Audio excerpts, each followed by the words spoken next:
Hello and welcome to a special election edition of Valley View News. I'm Lauren Llanos. And I'm Danny Max. Recapping the 2014 midterm election highlights. Jerry Brown has been re-elected for a record-setting 4th term as California governor. Brown led the Democrats, who swept all the statewide offices. Democrat Gavin Newsom won another term as California's lieutenant governor.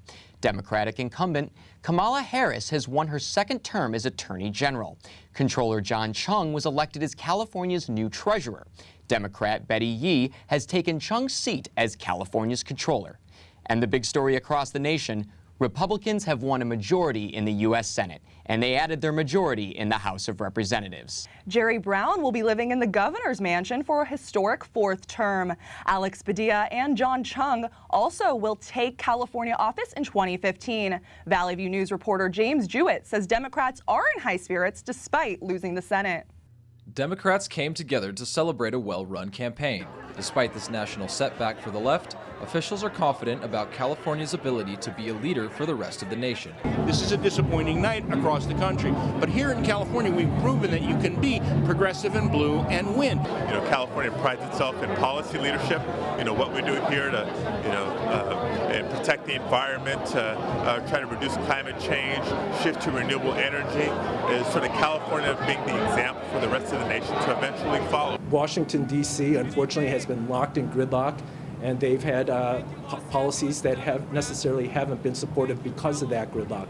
But California, we've shown that we can make progress. We're going to have to continue to work amongst ourselves and demonstrate that we're going to be competitive in the 21st century. Governor Jerry Brown will take a historic 4th term as governor of California. I'm here at the Democratic night election party where the mood and spirits are very high. In downtown Los Angeles, I'm James Jewett for Valley View News. The Democrats cruised to victory in most races across California, but local Republicans still found plenty to cheer about. Valley View News reporter Zoe Reynolds traveled to Costa Mesa where Republicans held their election night rally. And I want you to know this, I'm just getting warmed up.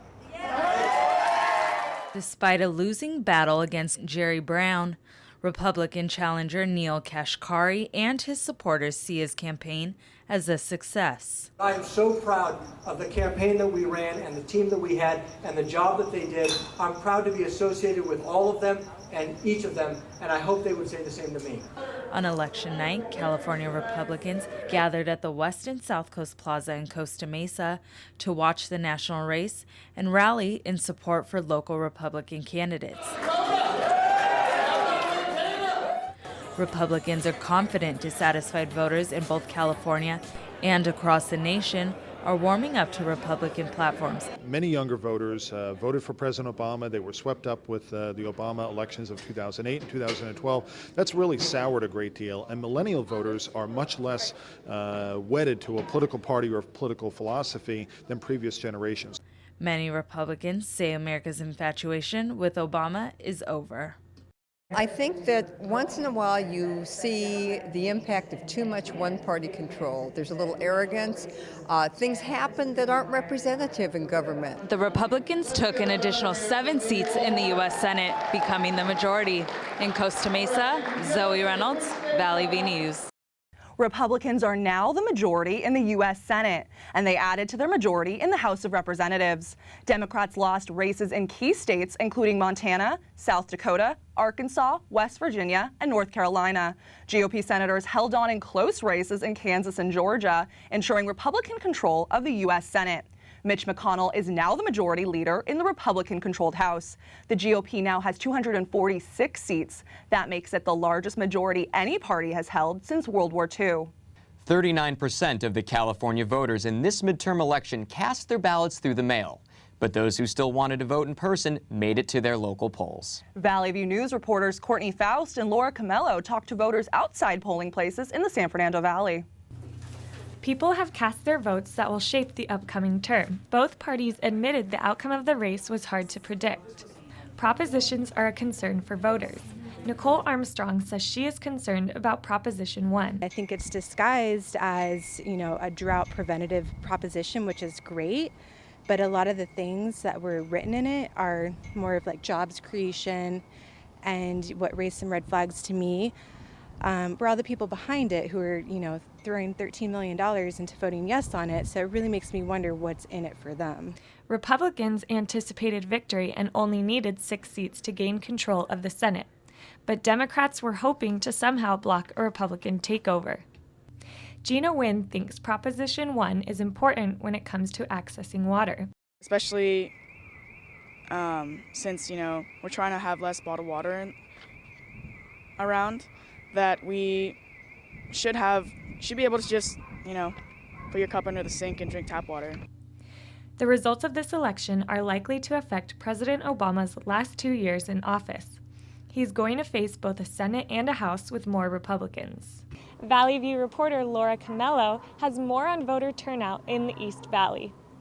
The polls were calm in the East Valley Van Nuys Center, where voters in California and across the nation headed to vote in the midterm elections. People showed up to cast their vote, but not as many as expected, especially for the Latino community. Among the key items on the state ballot this year is the race for governor between Jerry Brown, looking for an unprecedented 4th term, and Republican challenger Neo Cash Carey. Voters also decided on at least 6 propositions that include a plan for drought relief and an easing up on sentencing laws. Latino voters in Van Nuys, although lower than other years, say that they voted for the Democratic Party. I think there is a lot of more Latino involved in the Democrat parties, and we help each other. I voted because all the Latinos, we have to vote. Democrat. I vote Democrat. Well, one of the main reasons is just, I look at a trend. The oldest president I can remember is Bill Clinton. And, when he left office, there was a surplus. There were all these positive things. And then a Republican president comes into office and, things slide down. I voted Democrat. Jerry Brown's a Democrat. And so far, he's been doing pretty well. Bueno, voté por el demócrata. She says she voted for the Democratic Party because she hopes that they give license so that people are not afraid when driving, and also to legalize those who are undocumented. Currently, there is a record of 25.2 million Latino adult citizens living in the United States. But in this midterm election, the Latino turnout is lower than any other demographic groups. In Van Nuys, I'm Laura Camello for Valley View News. California voters took to the polls to decide the fate of some heavily debated propositions. Californians approved a new water bond to pay for water quality projects. The passing of Proposition 2 established new rules for adding money to state budget reserves. Proposition 47 was passed, and people who commit certain non-serious crimes will be given reduced sentences. Proposition 46 did not pass. It would have required some doctors to be subject to drug and alcohol testing. Proposition 48 was also defeated. The measure would have allowed the construction of a new Indian casino in Madera County. Along with that, Proposition 45 was also struck down. That would have required rate changes in health insurance be approved by the state insurance commissioner. Proposition 46 is a 3-part piece of legislation that would require doctors to use a prescription drug database to prevent substance abuse. Some doctors would also have to submit to random drug and alcohol testing. Finally, the measure would raise the maximum medical malpractice suit payout to $1.1 million. Valley View News reporter James Jewett explores the issues that were put to the voters. Proposition 46 was originally drawn up to stop prescription drug abuse through use of a database. You can enter your patient's information and kind of see what prescriptions they've been getting. In theory, if you see multiple prescriptions from other doctors, it should start a discussion about, hey, what's actually going on here? How can I actually help you best? I'm concerned for XYZ reasons. Prop 46 would make checking this database mandatory to curb drug-seeking behavior. He started at one doctor's office and got it there, and then when they stopped giving it to him, he would go to another doctor's office. But this has become such a big concern that people feel the need to react and do something, and so even if it's imperfect legislation, the fact that it's even being proposed shows how serious a concern and a risk this is.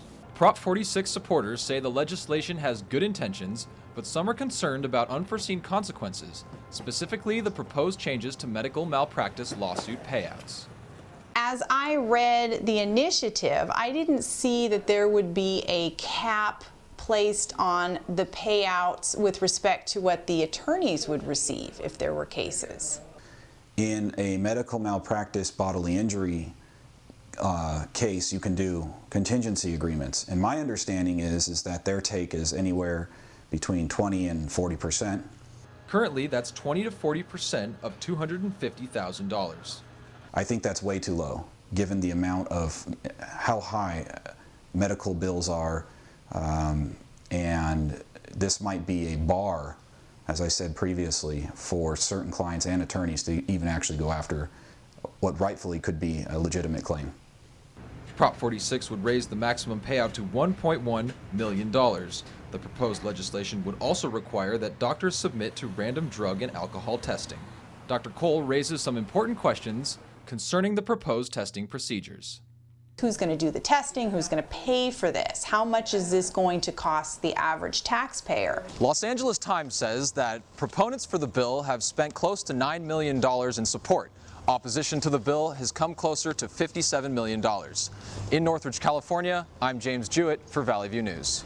California Proposition 47 has passed with 58% of voters approving the measure to reduce some crimes to misdemeanors. Opponents had strong concerns about public safety. Valley View News reporter Mahina Haina says the proposition means an estimated 10,000 offenders could petition for early release from jail. California Proposition 47, also known as the Reduced Penalties Proposition. This prop would reduce non-serious and non-violent property and drug crimes from a felony to a misdemeanor. It would also redirect funds from prison spending to K-12 education. The California Faculty Association and the Californians for a Safe Neighborhood and Schools are amongst the supporters of the initiative. California Faculties Association worker Diego Pinagua says it's important for people to support the prop because it will only help California education. In general, it's going to increase education, the educational budget. It pretty much it's going to start making the prison system budget smaller, which in California is pretty big, and it's going to start redistributing the money towards education instead of the prisons. The California Faculty Association held a call-a-thon at Cal State Northridge campus to urge union members to vote yes on Prop 47. They helped inform voters on what the prop means and why they should vote for it. Opponents of Proposition 47, such as California's Coalition Against Sexual Assault and the California Police Chiefs Association, are concerned that the initiative could release currently sentenced inmates and negatively impact public safety.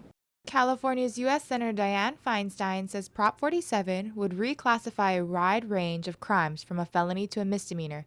This would mean shorter prison sentences for serious crimes like stealing firearms, identity theft, and possessing dangerous narcotics such as cocaine and date rape drugs. California voter Cara Medell says she doesn't agree with some aspects of Prop 47. So date rape drugs being misdemeanors is actually really scary. For example, myself being a 23-year-old that goes out to clubs with my friends, I don't want someone carrying a small amount of date rape drug and being able to put it in my drink and then them not get affected for it. In June of this year, with 500,000 signatures, Prop 47 was certified to be on the ballot. In Northridge, Mahina Haina, Valley View News. California voters overwhelmingly approved Proposition 1. The water bond helps fund water quality, supply, and treatment projects across the state. Valley View's Eric Roberts spoke in Studio B with the CSUN geography professor about California's water needs. I'm here with Dr. Emily Orm, professor of geography here at CSUN. Thanks for being with us. Thanks for having me. So what exactly are the implications of California's water bond? Essentially what the water bond does, it attempts to provide an upgrade to the infrastructure, to the actual mechanics of delivering water from Northern California to Southern California. Having said that, it sounds oversimplified. In fact, because of the network of aqueducts and canals, California relies on water from snowpack in the Sierra Nevada. When the snow melts each spring, then the runoff is captured, and it's usually stored in reservoirs. The major reservoirs in Northern California, such as the Shasta Reservoir, contain a vast volume of water. Water then is moved through both federal and state canals and has to pass through what is called the Delta. And this is the delta of the Sacramento and San Joaquin rivers. And it's located in the immediate East Bay, that is east of San Francisco. Because this is a flatland and a series of wetlands and marshes, the water actually has to be pumped. And it can be pumped above ground or below ground. So right now, what the bond is providing for is an upgrade to a couple of the conduits, which are basically subsurface. Once the water passes through these conduits, it's then redistributed into another series of reservoirs, one of which is on the Central California coastal range. It's called the San Luis Reservoir. It's quite large, and from there it is then pumped into what we call Southern California. Southern California has essentially two components, the San Joaquin Valley, which is dominantly agricultural, and the second part, which is urban Southern California, which is the greater metropolitan Los Angeles area. For the part of the water that's actually going to go into the San Joaquin Valley, of course, agriculture is dependent on this. In the past, and even today, water is imported from other sources, in part out of the Colorado, but in part from a series of canals in the southern Sierra. Water is also provided by groundwater, which is being pumped. With the bond, this means that with the infrastructure, greater volumes of water can be passed down into the San Joaquin Valley. The other part of this, though, the urban part of it, is something that is critical in terms of sustaining the urban environment, and that means the water has to be pumped over the Tehachapi Mountains and down into the Southern California area. So part of this is also built-in infrastructure. Okay, thanks for going over that with us. Back to you guys. Coming up, business and entertainment. Don't worry, the 74 people were picked before me in the NFL draft. To fight childhood obesity, United Way and the NFL are helping kids play more. To donate or volunteer, go to unitedway.org/play60. Now I get it.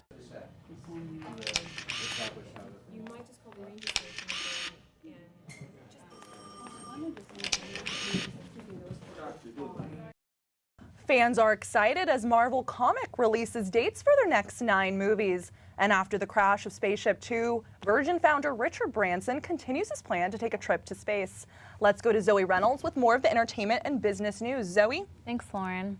Virgin Galactic founder Richard Branson says he still plans on boarding the first commercial flight into space. Branson's experimental Spaceship Two crashed in the Mojave Desert late last month. Branson said despite the crash and death of co-pilot Michael Alsbury, the risk is worth it. He said 800 people have signed up to pay $250,000 for a seat on the flight. 2 more have signed up and paid for the flight to show their support. Yes, the risk is worth it. And as I say, Mike would have been the first to say that. I'm sure his parents and his wife and his sisters would not say that, but test pilots would say that because they know the risk they're taking, that they know the importance of what they're doing. We know the importance of what we're doing. Some critics say Branson and Virgin Galactic have underplayed the risk of what has been called space tourism. Los Angeles Mayor Eric Garcetti wants to install some controversial new crosswalks. The crosswalks require all vehicles to stop so pedestrians can move freely in all directions across the intersection. The crosswalks have been nicknamed pedestrian scrambles, but studies show they are safer for pedestrians. Many drivers find them annoying because they have to wait longer at red lights. Garcetti wants to start slowly by changing only 3 LA intersections. Beverly Hills and Pasadena have used the special crosswalks and say they are successful. Marvel has released key dates for its 9 upcoming comic book films. Avengers actor Robert Downey Jr. and Chris Evans attended a Hollywood event to promote the new releases. Captain America: Civil War will be released on May 6, 2016. Doctor Strange will also be released in 2016. Actor Chadwick Boseman will star in his own film as the Black Panther. The Black Panther and Guardians of the Galaxy 2 will be released in 2017. The 3rd installation of Thor: Ragnarok will also show in theaters in 2017. Other releases include Captain Marvel, Inhumans, and Avengers: Infinity War Part 1 in 2018. Apple CEO Tim Cook has become one of few top executives to announce he is gay. Cook made his public declaration in an essay for Bloomberg Businessweek. For the majority of his career, Cook says he wanted to keep his personal life private. He also said many associates, even those at Apple, knew of his sexual orientation before the announcement. He says he hopes publicly disclosing his sexuality will be a help for others. Starbucks is taking a futuristic look at cashless coffee shops. iPhone's Apple Pay has some retailers like CVS and Rite Aid concerned, but not Starbucks. The CEO of Starbucks says they were already looking into cashless ways of selling coffee before Apple Pay became popular.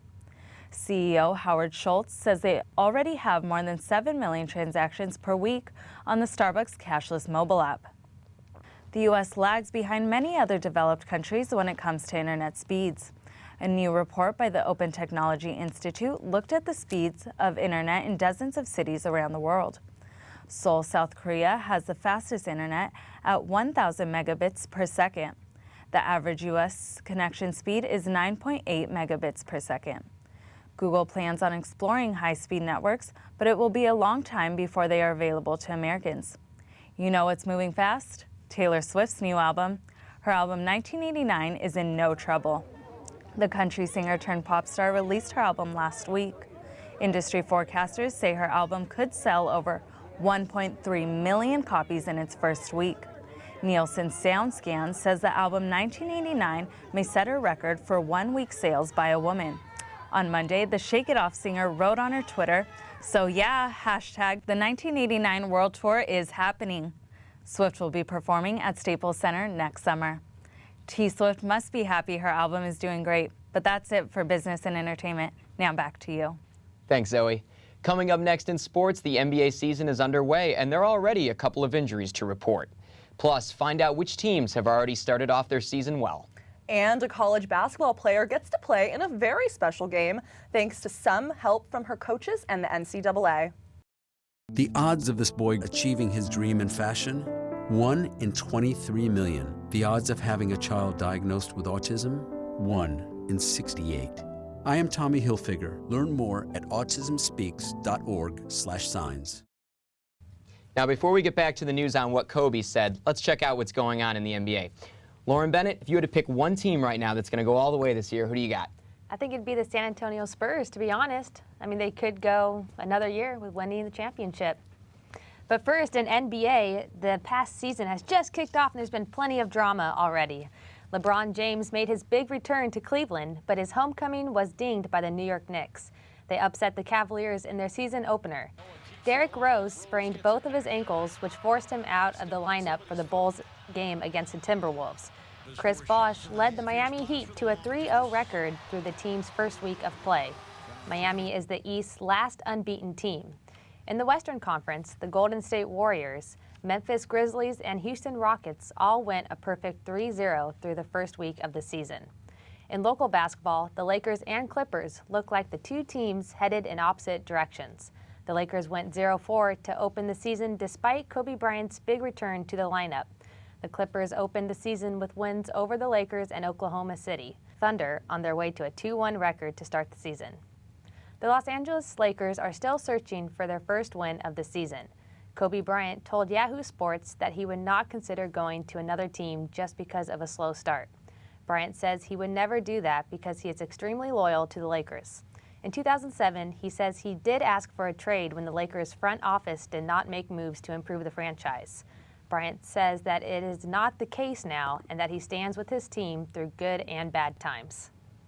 A 19-year-old college basketball star played her first and last game before thousands of cheering fans. Lauren Hill has inoperable brain cancer. It was her wish to play on her Mount St. Joseph's team while she was still able. 10,000 fans flooded the stands to see Hill play. She hit a left-handed layup for the first 2 points of the game. Hill's teammates surrounded her at center court after the basket and presented her with the game ball. Hill suffers from severe headaches and nausea from the cancer and her medication, so she spent much of the game on the bench. At halftime, legendary Tennessee coach Pat Summitt presented her with the Pat Summitt Most Courageous Award. Hill's doctors say she has only a few months to live, but she did not let that stop her.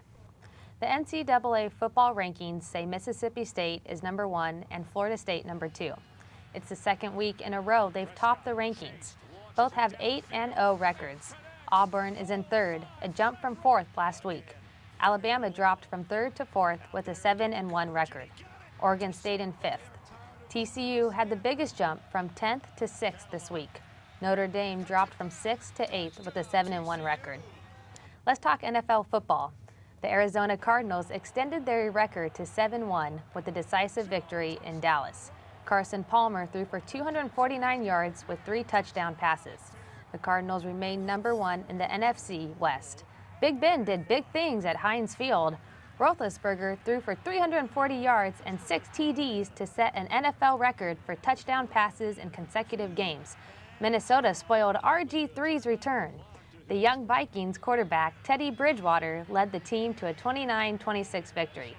Elite quarterbacks Tom Brady and Peyton Manning went head-to-head at Gillette Stadium, but it was Julian Edelman's performance that swung momentum in the Pats' favor. His 89-yard punt return gave New England a lead they would never lose. Brady and Patriots came out on top by a score of 43-21. The Los Angeles Kings have lost 4 games in a row. The 4th loss came against the Carolina Hurricanes. They are in last place in the Metropolitan Division. The Hurricanes faced a full Kings lineup. Previously injured stars Marian Gaborik and Anze Kopitar took the ice in the Kings' 3-2 loss in Carolina. Hurricane netminder Cam Ward shut down the Kings forwards, making 32 saves. That's 93% of the shots the Kings fired at him. The Kings are now 5th in the Pacific Division. Hopefully the LA Kings can turn it around. And that's it for sports. Back to you. Thanks, Lauren. The Halloween season brings out some pretty interesting characters, especially in West Hollywood. The WeHo Parade attracted an estimated 500,000 people this year. Valley View News reporter Timothy Whitfield was on the scene walking the walk among all the flashy costumes.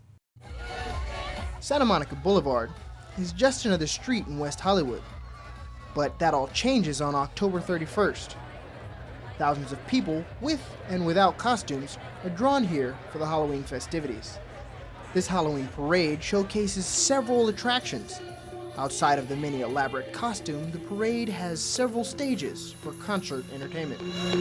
Well, I enjoy Halloween. It's the best holiday ever. Now I really enjoy the atmosphere, and it's a lot of fun, so you can't go wrong. I think just the crowd, brings everybody over here, and that's just what makes it. I mean, you can't get this many people anywhere else. The streets were filled with a variety of costumes that beckoned people to stop and take pictures. Some costumes were intended to scare, while others were not.